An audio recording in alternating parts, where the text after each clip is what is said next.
मैं मनु तेवतिया आप सभी दर्शकों का अन्नदाता कार्यक्रम में स्वागत करती हूं। किसान बहुत परिश्रमी होते हैं, वे खेतों में जी तोड़ मेहनत करते हैं और अनाज, फल और सब्जियां उगाते हैं। हमारे देश की अर्थव्यवस्था का लगभग समूचा भार उन्हीं के कंधों पर ही है। ऐसे ही भारतीय किसानों को खेतीबाड़ी से जुड़ी हुई बहुत सी नई, रोचक और लाभकारी जानकारियां देने के लिए हर रोज सुबह हम आपके साथ आते हैं। तो चलिए कार्यक्रम शुरू करने से पहले देखते हैं क्या है आज के अन्नदाता में। किसान भाइयों, अभी तक हमने आपको कई सफल किसानों से मुलाकात कराई है जो कि खेतीबाड़ी के क्षेत्र में अपना मुकाम बना चुके हैं और कई किसानों के लिए प्रेरणा स्रोत बने हुए हैं। आज हम आपको झारखंड जमशेदपुर के सफल किसान डॉक्टर जेरोम सोरेंग से मिलवाने जा रहे हैं जो कि सूकर पालन करके सालाना 20 से 25 लाख रुपए कमा रहे हैं और इनके द्वारा कई किसान प्रशिक्षण लेकर इस व्यवसाय में सफल भी हुए हैं। तो चलिए इनकी सफलता के बारे में जानते हैं खुद इन्हीं से।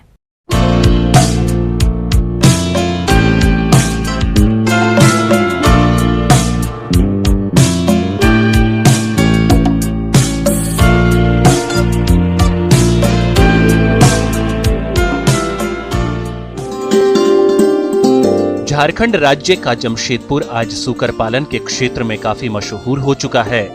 यहाँ के कई किसान सूकर पालन करके अपनी जीविका सुधार रहे हैं। ऐसे एक किसान हैं जेरोम सोरेंग। सूकर पालन के क्षेत्र में कई अवार्डों से सम्मानित जेरोम सोरेंग साधारण व्यक्तित्व के धनी एक रिटायर्ड मनोवैज्ञानिक प्रोफेसर हैं। इन्होंने वर्ष 2004 में 7 सूकरों से सूकर पालन की शुरुआत की थी। तब इन्हें इस बात का बिल्कुल भी अंदाजा नहीं था कि ये सूकर पालन इनके लिए महीने का लाखों रुपए की आमदनी का जरिया बनेगा और ये हर दिन 14 लोगों को मजदूरी देकर रोजगार मुहैया करा पाएंगे। मैं यहाँ पर 1974 से आया हूँ और यहीं पर खेती बाड़ी और जो व्यावसायिक रूप से सूकर पालन वगैरह करता हूँ। खासकर मेरा मुख्य उद्देश्य सूकर पालन पर ही है। जो मेरे पास 5 प्रकार के हैं, इसमें हेम्पशायर है, वाइट लार्ज हैं या ये झारसूख हैं। तो ये सारे अच्छे किस्म के जो सूकर हैं, इनके पालन के लिए और इनके खाने के लिए लोगों को सोचना नहीं पड़ेगा। अभी मेरा यहाँ पर ज़मीन करीब 3 एकड़ 15 डिसमिल हैं, जिसमें मैं खेती बाड़ी के साथ विशेषकर सूकर पालन के लिए ही बनाया है। मेरे पास 54 रूम्स हैं जिसमें सूकर पालन करता हूँ। फिलहाल मेरे पास 122 जानवर हैं, जिसमें कुछ छोटे, कुछ बड़े और कुछ बच्चे देने वाले भी हैं। करीब करीब रिटायरमेंट के बाद ये 17 साल हो चुके हैं और इसमें मैंने जो प्रगति देखा और जो मुझे आनंद मिली वह मैं दूसरों को भी शेयर करना चाहता हूँ। किसान जेरोम सोरेंग को राज्य से लेकर दिल्ली तक कई सम्मान मिल चुके हैं। इस उम्र में अपनी मेहनत और लगन की वजह से ये कई स्टेटों में अपनी खास जगह बना चुके हैं। इनका फार्म हाउस देखने झारखंड के अलावा बंगाल, बिहार, उड़ीसा, छत्तीसगढ़ के किसान आते हैं। सूकर को बेचने के लिए इन्हें कभी बाजार का रुख नहीं करना पड़ा। इलेक्ट्रॉनिक मशीन से सही नापतोल, साफ सफाई और जैविक फसल खिलाने की अच्छी गुणवत्ता की वजह से इनके सूकर की एडवांस बुकिंग रहती है।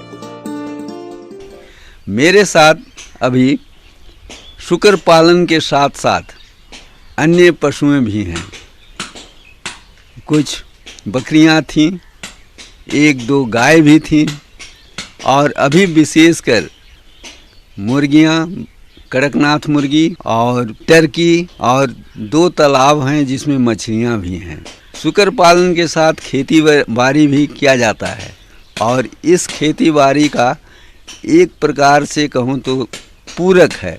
जानवर के बाय प्रोडक्ट से कृषि में उपयोगिता होती है और कृषि का बाय प्रोडक्ट साग सब्जी वगैरह या इसके वेस्ट होते हैं वे जानवर के लिए दिए जाते हैं।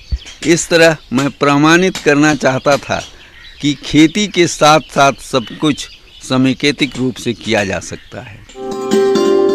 जेरोम बताते हैं कि सूकर पालन करते समय कुछ खास बातों को ध्यान में रखना होता है, जैसे क्षेत्र के हिसाब से सूकर की प्रजाति का चयन, सूकर पालन के लिए सही बाड़ा बनाना, बाड़े में इनके मलमूत्र के निकासी की जगह जरूर बनाएं, नियमित तौर पर बाड़े की सुबह शाम सफाई और धुलाई हो जिससे गंदगी न रहे। इस बात का ध्यान रखें, जब तक सूकर 30 किलो का ना हो जाए तब तक दिन में 2 बार अपनी सहूलियत के हिसाब से इन्हें खाना दें। अब मैं यहाँ की व्यवस्था का विषय में बताना चाहूँगा कि इसका पालन विशेष करके होटल, हॉस्टलों और मैरिज पार्टियों में बचे खुचे खाने से ही इनका पालन पोषण होता है। और ये इतने पौष्टिक होते हैं कि इनकी जो व्यावसायिक रूप से खाद्य पदार्थ बनाई जाती है, मिक्सचर बनाई जाती है, उससे भी अच्छा होता है। और अगर इससे पूर्ति नहीं होती है तो अपने बागान की जो सब्जियां होती हैं उनके अवशेष होते हैं या उनके जो बचे हुए चीज़ होते हैं या कभी कभी तो उन्हीं सब्जियों को उनको खिलाते हैं, इसलिए और अच्छी तरह से इसकी व्यवस्था हो जाती है। इन्होंने बताया, अगर होटल का बचा हुआ खाना, बाजार की बची हुई सब्जियां और खुद की फसल से इन्हें कुछ नहीं खिलाते, तब तक सूकर को 250 ग्राम से 1.5 किलो तक मकई का दर्रा, धान का फूस, गेहूं का चोकर, सरसों की खल्ली की मात्रा खिलाएं। अभी मेरे पास 122 सूअर हैं, बच्चे, बूढ़े, जवान या बच्चा देने वाली सब प्रकार के सूअर हैं। इस प्रकार के सूअर को देखभाल करने के लिए मेरे पास लगातार 14 व्यक्ति रहते हैं जो बागान में भी काम करते हैं, इसके मेंटेनेंस का भी काम करते हैं, गाड़ियां भी चलाते हैं और सब प्रकार की व्यवस्था करते हुए सबके सहयोग से यह व्यवसाय संभव होता है। ऐसे 2004 से शुरू करते हुए अभी तक ये किया है। डे टू डे इसका रिपोर्ट रखते हैं तो इसकी आमदनी आरंभ में 3 साल तक कुछ अनुभव नहीं होता है, लेकिन इसकी आमदनी इतनी होती है कि आदमी इसमें आराम से अपना परिवार का पालन कर सकता है। करीब करीब मेरे यहाँ पर साल में ये 300 सूअर तो प्रति माह रहते हैं और उसे आमदनी 1 महीने में 35,000 खर्च होता है और आमदनी 1.5 लाख से 2 लाख की होती है। तो इस तरह से पूरे साल का हिसाब लगाने से करीब करीब गर्मी के दिनों को छोड़कर सभी महीने में 2 लाख की आमदनी हो जाती है। इस तरह 20 से 25 लाख रुपए प्रति वर्ष आमदनी हो जाती है। आज जेरोम सोरेंग सूकर पालन से साल में नहीं बल्कि महीने में लाखों की आमदनी कमा रहे हैं। आप भी इनकी तरह सूकर पालन करके अच्छी आमदनी कमाते हुए अपना जीवन सुधार सकते हैं, साथ ही अन्य लोगों को रोजगार भी उपलब्ध करा सकते हैं। ये रुख करते हैं अगली कड़ी की ओर।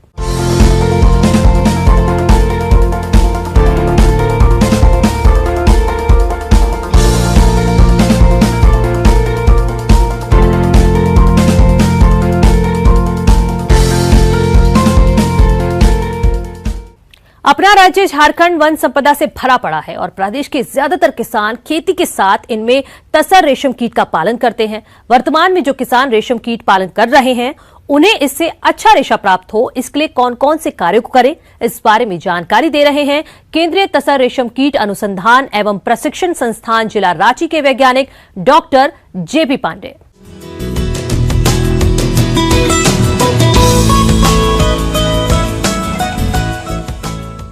किसान भाइयों नमस्कार। जैसा कि आप जानते हैं कि अर्जुन, आसन और साल की पत्तियों को खा करके तसर का कीट रेशम बनाने का काम करता है। तसर रेशम कीट पालन कम समय में अधिक लाभ देने वाला व्यवसाय है, जिसमें लागत भी कम लगती है, लेकिन इससे अच्छी आय प्राप्त हो इसके लिए रेशम कीट पालन से पहले कुछ विशेष बातों पर ध्यान देना चाहिए, जो कि इस प्रकार से है।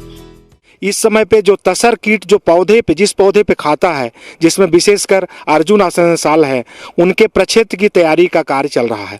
किसान भाइयों, जब हम प्रक्षेत्र की तैयारी करते हैं उसमें सबसे पहली बात होती है कि जो प्रक्षेत्र में हमारे घास होती हैं, दूसरी वनस्पतियां होती हैं, उनको हम नष्ट करते हैं। खेत में जुताई गुड़ाई का कार्य करते हैं। आप अगर प्रक्षेत्र की तैयारी करते हैं, प्रक्षेत्र की तैयारी में आपको क्या करना है कि आप जहाँ पे कीट पालन करते हैं वहाँ पे लगभग 1 फीट ऊंची मेड़ आप बना दें, क्योंकि अगर चारों तरफ 1 फीट आप ऊंची मेड़ बना देते हैं तो उससे हमको बरसात के दिनों में जो बरसात होगी उसके पानी का संरक्षण होगा, दूसरा मृदा का क्षरण नहीं होगा और वो पानी हमारे खेतों में इकट्ठा होगा। साथ ही जो रेयरिंग किया हुआ जो हमारा प्रक्षेत्र होता है उसमें हम अगर साफ सफाई का ध्यान रखते हैं तो हमको अगले क्रॉप में जो अगली फसल होगी उसमें अधिक से अधिक हमको लाभ होगा और कोकून का उत्पादन होगा। किसान भाइयों, जैसा कि हम जानते हैं कि पौधे अगर अच्छे रहेंगे तो पौधे की पत्तियां अगर अच्छी रहेंगी तो हमको गुणवत्तापूर्वक पत्तियों को खा करके हमारा तसर कीट ज्यादा अच्छे कोसे बनाएगा। तसर रेशम कीट का पालन व्यवसाय से जो किसान जुड़े हैं वो इस समय कीट के पालन के लिए अर्जुन के वृक्षों की कटाई छटाई में जुटे होंगे, लेकिन अक्सर किसान कटाई छटाई के दौरान कुछ खामियां कर जाते हैं जिससे वृक्ष की शाखाएं सूखने लगती हैं। इसलिए कटाई छटाई के दौरान कौन कौन सी सावधानियां बरतें, आइए जानते हैं।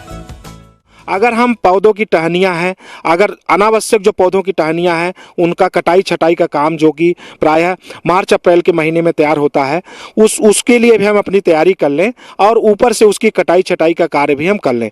जनवरी फरवरी के महीने में जो मुख्य गतिविधियाँ हैं उसमें हम पौधों के मेंटेनेंस का काम करते हैं, जिसमें कि पहले अगर जिस प्रक्षेत्र में हम रेयरिंग किए हैं उसमें ब्लीचिंग पाउडर और चूना मिक्स करके उसमें उसका छिड़काव कर दें तो क्या है कि अगर कोई रोग है उस क्षेत्र में तो वह खत्म हो जाएगा। दूसरी एक महत्वपूर्ण गतिविधि है जैसे हमारे प्रक्षेत्र के लिए जो पौधों में सबसे ज्यादा जो प्रकोप झारखंड की सॉइल के अनुसार है, यहाँ पे प्रकोप होता है दीमक का। दीमक के प्रकोप से हमारे पौधे कमजोर हो जाते हैं। तो दीमक के प्रकोप से बचाने के लिए हम क्या करते हैं कि हम लगभग जमीन से लगभग 3 फीट की ऊंचाई तक हम उसमें मोबिल ऑयल, जले हुए मोबिल ऑयल का हम लेप लगा देते हैं। उससे बहुत तक हमको दीमक के प्रकोप से लाभ हो जाता है और प्रकोप कम हो जाता है। दूसरा है कि हम अगर पौधे के आसपास अगर हम खुदाई का काम कर देते हैं, उसकी जमीन को अगर हम उर्वरा बनाने के लिए अगर हम उस खुदाई का काम करते हैं तो क्या होगा कि हमारे पौधे का विकास जो है अधिक होगा और प्रक्षेत्र स्तर पे हमारे यहाँ जो खाद्य पौधे की जो पत्तियां हैं उससे वेस्ट प्रोडक्ट हैं उनको इकट्ठा करके उससे वर्मी कंपोस्ट बनाएं और 5 किलो प्रति पौधे की दर से हम उसका प्रक्षेत्र में हम उपयोग करें। इससे क्या होगा कि हमको ऑर्गेनिक तरीके से ही हमारे पौधे की ग्रोथ अच्छा होगा और प्रति पौधे की दर से जो पत्तियों का उत्पादन होगा अधिक होगा, तो हम ज्यादा से ज्यादा DFL की रेयरिंग कर सकते हैं। जो किसान भाई हमारे संस्थान में आकर के इस तरह की गतिविधियां देखना चाहते हैं, कैसे करना है इसका प्रशिक्षण लेना चाहते हैं, उनका स्वागत है हमारे संस्थान में। उनको हमारा संस्थान पूरी जानकारी बिल्कुल फ्री ऑफ कास्ट यहाँ प्रदान करने के लिए तत्पर होगा। आपका हमारे संस्थान में स्वागत है। बढ़ते हैं अगली प्रस्तुति की ओर। किसान भाइयों, अगर मिट्टी में पोषक तत्वों की कमी हो जाए तो फसलों पर इसका खराब असर होता है। आज हम फसलों के लिए जरूरी तत्व जिंक की बात कर रहे हैं, जिसकी कमी प्रदेश के कई क्षेत्रों में देखी जा रही है। ऐसे में आप फसलों में इसकी कमी को कैसे पहचानें और इस कमी को पूरा करने के लिए कौन से उपाय अपनाएं, इस बारे में बता रहे हैं डॉक्टर राजेंद्र प्रसाद केंद्रीय कृषि विश्वविद्यालय पूसा समस्तीपुर के कृषि वैज्ञानिक डॉक्टर देवेंद्र कुमार। किसान भाइयों, जैसा कि आप जानते हैं कि हमारी मृदा लगातार अधिक उत्पादन करने की वजह से पोषक तत्वों के लिए दिनों दिन कमी होती जा रही है। बहुत से पोषक तत्व हैं जिसको हम ऊपर से देते हैं, तो इसमें एक सबसे बहुत इम्पॉर्टेंट जो पोषक तत्व है जिसका मैं यहाँ चर्चा करना चाहूँगा, जिंक है। आप जाने जिंक का प्रयोग सभी फसलों के लिए आज के परिवेश में आवश्यक हो गया है। जिंक का बहुतायत अधिकतर जमीन में जिंक की कमी है। मृदा जांच की प्रक्रिया की जाती है, उसमें अगर आप कहीं मृदा जांच करा रहे हैं तो जो मुख्य पोषक तत्व हैं नाइट्रोजन, फास्फोरस, पोटेशियम के अलावा आप जिंक का भी कराएं, बोरोन का भी कराएं आयरन का, मॉलिब्डेनम और जो सल्फर, कैल्शियम, ये सब का भी जांच जरूर कराएं। तो इसमें आपको आपके ज़मीन में जिंक की स्थिति का पता चलेगा कि जिंक कमी है कि नहीं है। ऐसे में अगर आप जिंक तत्व का प्रयोग बुआई के समय ही करेंगे तो उसका फसल में अच्छी तरह से उपयोग होता है। लेकिन अगर आपने बुआई कर दी है और जिंक का प्रयोग बुआई के समय नहीं किया है तो खड़ी फसल में भी इसका प्रयोग कर सकते हैं। कि धान की फसल रोपाई के जस्ट जैसे ही फसल 15-20 दिन की होती है तो जगह जगह एक मतलब पैच में बैठने लगता है और इसके पत्ते, धान के पत्ते ब्रॉन्ज कलर के, ब्रॉन्ज मतलब कांसे के कलर के हो करके धीरे धीरे सिकुड़ जाते हैं और बढ़वार लगभग रुक जाती है और चारों तरफ रेडिश जंक लगा हुआ पूरे खेत में दिखाई देता है। तो ये इसके लक्षण है। इसको नाम भी रख रखे हैं खैरा रोग। तो इसका धान के पौधे पर इस तरह से है। गेहूं के पौधे में जिंक के लक्षण प्रायः सामान्य तौर पर ऐसे दिखाई नहीं देते हैं, मगर ज़्यादा जिंक की कमी पर गेहूं में किसी भी नाइट्रोजनस खाद का रिस्पांस नहीं आता है और पत्ते पीले पीले हल्के से पड़ते हैं, बाद में वही थोड़े सूख कर और ब्रॉन्ज कलर के होते हैं।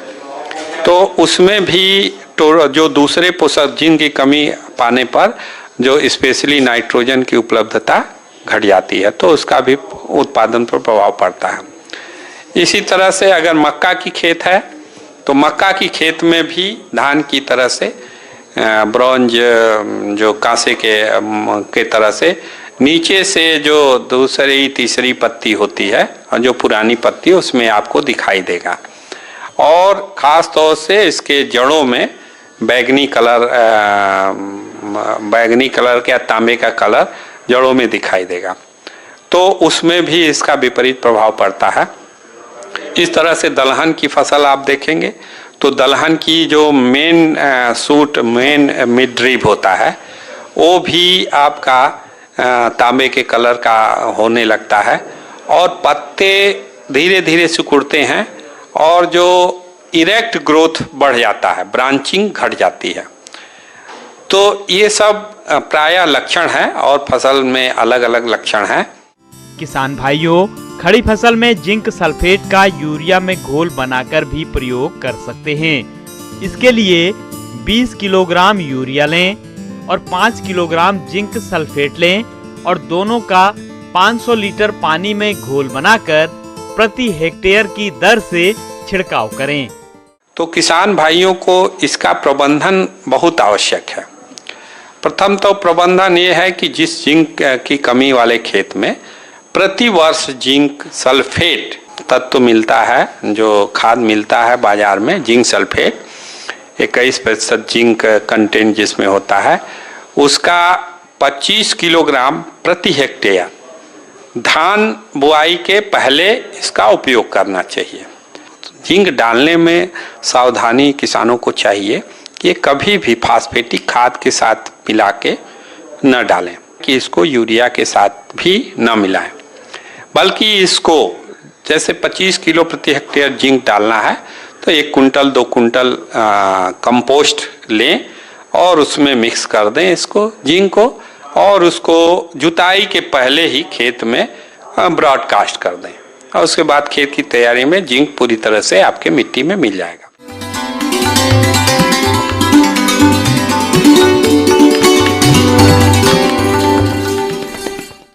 अन्नदाता हेल्पलाइन निशुल्क फोन संपर्क सेवा के माध्यम से आपके द्वारा पूछे गए प्रश्नों में से 1 या 2 महत्वपूर्ण प्रश्न को हम अपने कार्यक्रम में शामिल करते हैं। इसी के तहत आज का चयनित प्रश्न और उसका जवाब इस प्रकार है। निःशुल्क अन्नदाता हेल्पलाइन में आज हमने जिस प्रश्न को शामिल किया है उसे पूछा है गांव बेलसंडी, जिला समस्तीपुर के धर्मेंद्र कुमार ने। आपने गुलाब की खेती के बारे में जानकारी चाहिए है तो इसके लिए देखिए कार्यक्रम का यह अंश। मैं आज आप लोगों को बताने जा रही हूँ जो गुलाब के संरक्षित खेती होता है जो किसान भाई लोग करते हैं उसके बारे में। गुलाब की खेती से लाभ लेने के लिए बाजार की मांग के अनुसार इसकी प्रजातियों का चयन कर खेती करनी चाहिए, जो कि विभिन्न रंगों की होती है। गुलाब की लाल रंग की प्रजातियाँ फर्स्ट रेड, ग्रांड गाला, कैरामिथा, बैंडी, एस्केडा रेफिला। गुलाबी रंग की प्रजातियों में कीस, मेलाडी, सोनिया, विवाल्डी, प्रोफिटा। नारंगी रंग की प्रजातियों में लैम्बार्ड, नोबलेस, क्रीम। पीले रंग की प्रजातियों में गोल्डन टाइम, आल समीर गोल्ड, टेक्सास, पोपीलोन। किसान भाइयों, आप इन किस्मों का चयन कर इनकी खेती कर सकते हैं। तो जो बेड प्रिपेयर करने के लिए पहले उसमें हम लोग बेड की जो लंबाई होगी वो आवश्यकता अनुसार होगा, और जो 1 मीटर चौड़ाई होगी और वो 30 सेंटीमीटर ऊंचाई होगी, उसको पहले से अच्छे से प्रिपेयर करना होगा। मिट्टी की तैयारी अच्छे से करना होगा, तभी जाके अच्छे से फूल मिल सकता है हमको। इसके लिए ये मिट्टी को पहले जो कंपोस्ट होता है वो 20 से 30 केजी होना चाहिए, और जो नाइट्रोजन, फास्फोरस और पोटाश होता है वो 30:30:40 अनुपात में मिलाया जाता है ग्राम पर मीटर स्क्वायर प्रति वर्ष में। फिर नाइट्रोजन एक बार और जो 40 ग्राम होगा उसको फिर से 2 बार में डिस्ट्रीब्यूट करके हम लोग लगाएंगे। किसान भाइयों, पौधे अधिकतर बगैर मिट्टी के होते हैं और उनको लगाते समय पौधे की जड़ें फैलाकर पौधे लगाने चाहिए। जड़ें एक जगह इकट्ठी होने पर पौधे अच्छी तरह से वृद्धि नहीं कर पाते। पौधों को लगाते समय जड़ों की चारों तरफ की मिट्टी को अच्छी तरह से दबा दें, जिससे जड़ों के पास हवा न रह जाए। पौधों को लगाने के कुछ समय बाद पौधों की बढ़वार होने लगती है, फूल भी आना शुरू हो जाते हैं। और सिंचाई जो होता है वो हम लोग 1 हफ्ते में एक बार कर सकते हैं, और जो निकाई गुड़ाई होता है वो 10 मतलब लगाने के 10-12 दिन बाद कर सकते हैं। जैसे कि आप लोग जानते हैं ये कटे पुष्प के अनुसार में या फिर गुलदस्ता में और पुष्प सज्जा में भी हम लोग यूज़ कर सकते हैं। तो किसान भाइयों, ये जो वैज्ञानिक पद्धति है इसको उपयोग करें और अच्छे से उपयोग। अब आइए देखते हैं कल दिखाए जाने वाले कार्यक्रम की मुख्य झलकियां। उन्नत नस्लों के पशुओं को पालकर बढ़ाएं दूध उत्पादन।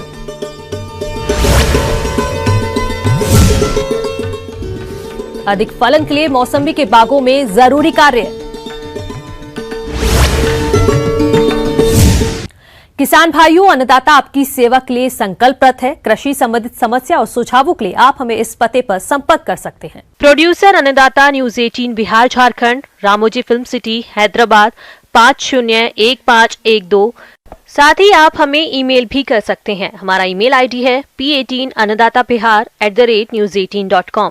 इसके अतिरिक्त आप हमें निशुल्क हेल्पलाइन नंबर 18004192-155 पर सोमवार से शनिवार सुबह 10 बजे से शाम 4 बजे के बीच संपर्क कर सकते हैं। किसान भाइयों, अब समय हो रहा है आपसे विदा लेने का, तो हमारी अन्नदाता टीम को दीजिए इजाजत। कल फिर होगी आपसे मुलाकात कृषि संबंधित कुछ और महत्वपूर्ण जानकारियों के साथ। नमस्कार।